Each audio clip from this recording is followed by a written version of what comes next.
Hello కుట్టిలు, welcome to another బ్లాగ్‌కి. ఇంత జిడ్డు మొఖం, తల ముడి అనుకుంటున్నారా? ఇంట్లో అవతారం ఇలాగే ఉంటదిలేండి, పట్టించుకోకండి.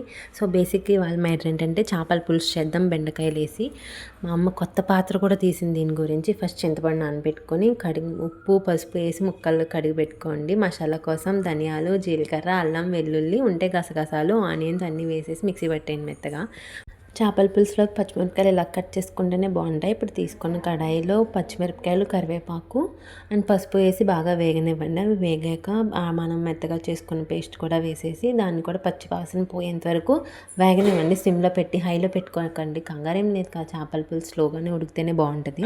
ఈలోపు ఈ కూరలో మనం మెయిన్ క్యారెక్టర్ అయిన బెండకాయ ముక్కలను కూడా కట్ చేసేసుకుందాం. మీడియం సైజులో తీసుకోండి, ఎవరికి నచ్చినట్టు. ఆలు నాకు ఇలా మీడియం సైజులో అంటే ఇష్టం, సో ఈ సైజులోనే కట్ చేసుకున్నాను నేను. ఈ కొత్తిమీర కట్ చూస్తుంటే నా జడే గుర్తొస్తుంది నాకు. ఈలోపు మన మసాలా కూడా రెడీ అయిపోతుంది. ఒకసారి బాగా కలపండి, అడగంటకుండా ఉంటుంది. తర్వాత ఇలా ఆయిల్ పైకి తేలిన తర్వాత మనం నానబెట్టుకున్న చింతపండు కూడా బాగా పిసికేసి అందులో పులుసు పోసేయండి. నేను అప్రాక్సిమేట్లీ 1.5 లీటర్ వరకు తీసుకున్నాను. ఎవరికి నచ్చిన కన్సిస్టెన్సీ ప్రకారం వాళ్ళు తీసుకోండి, దట్స్ అప్ టు యూ. పులుసు పోసేసిన తర్వాత లిడ్ క్లోజ్ చేసేయండి కొంచెం సేపు. అది కొంచెం బాయిల్ అవుతుంది, పచ్చివాసన పోతుంది. అది క్లోజ్ చేసిన తర్వాత ఇలా ఆయిల్ పైకి తేలుతుంది అనమాట. ఇలా తేలినప్పుడు ఆయిల్ 1 by 1 చేపల ముక్కలు వేసుకోండి. వేసుకొని మళ్ళీ ఒక 2 minutes లిడ్ క్లోజ్ చేసి.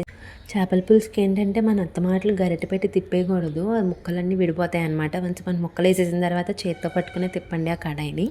సో మళ్ళీ లిడ్ క్లోజ్ చేసేసిన తర్వాత మళ్ళీ ఓపెన్ చేసుకొని బెండకాయ ముక్కలను కొత్తిమీర గార్నిష్ చేసుకొని మళ్ళీ ఒకసారి దాన్ని బాగా మిక్స్ చేసి వదిలేండి వితౌట్ స్పూన్. ఓకే, మళ్ళీ లిడ్ క్లోజ్ చేసి పెట్టేసుకోండి. ఈలోపు మనం టైంపాస్ చేయాలి కదా, ఆ టైంపాస్ కోసం ఒక సింగింగ్ సెషన్ కూడా చేసామన్నమాట. సాంగ్ అయితే పెడుతున్నాను, పెట్టాలా వద్దా అని థింక్ చేసే పెడుతున్నాను. ఎలా ఉందో నాకు కామెంట్ చేసి చెప్పండి. అండ్ మీరు సబ్స్క్రైబ్ ఎందుకు చేసుకోవట్లేదు అసలు? నా వీడియోస్ నచ్చట్లేదా? గివ్ మీ సమ్ సజెషన్స్ కదా, అది చేయండి. లాలి లాలి అనురాగం సాగుతుంటే ఎవరు నిదురపోరే, చిన్న పోదా మరి చిన్ని ప్రాణం, కాసే వెన్నెలకు విచే కాలులకు హృదయం కదుట పడదే, అంత చేదా మరి వేణుగానం, కళ్ళు మేలుకొండే కాలమాగుతున్న భారమైన మనస,